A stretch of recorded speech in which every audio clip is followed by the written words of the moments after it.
Through a Scottish Prism, the programme that is unapologetically pro-Scottish independence and anti-Westminster rule. Everything we say here is viewed through a Scottish prism.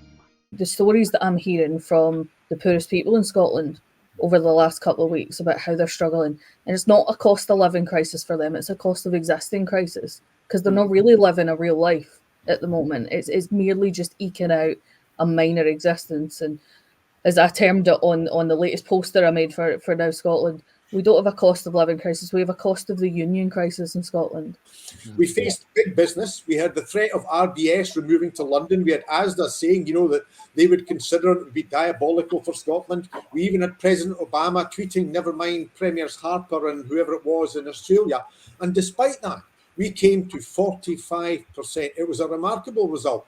And in the areas that were most deprived, as we've been talking about, people were excited. It was hope. It was about change. There was a tactical reason about why we took the view that nothing would change other than, to quote, I think it was Tommy Shepherd, other than the right to change absolutely everything. Holyrood would be in charge of everything, but we'd be members of the EU. The monarch would still be there for a later day. We would still be in NATO. It was no change. The world has changed since then, which is why I think the positions I take on NATO, that I take on the monarchy, have all changed. But I think the position in 2014 was the right position, and we came damn close, despite all the impediments we faced from President Barroso. And I think the important thing now that we have to always remember, and it's the wee speech I say, risk has changed. Risk has changed. The risk in 2014 was leaving the UK. The risk was you would be out with the EU.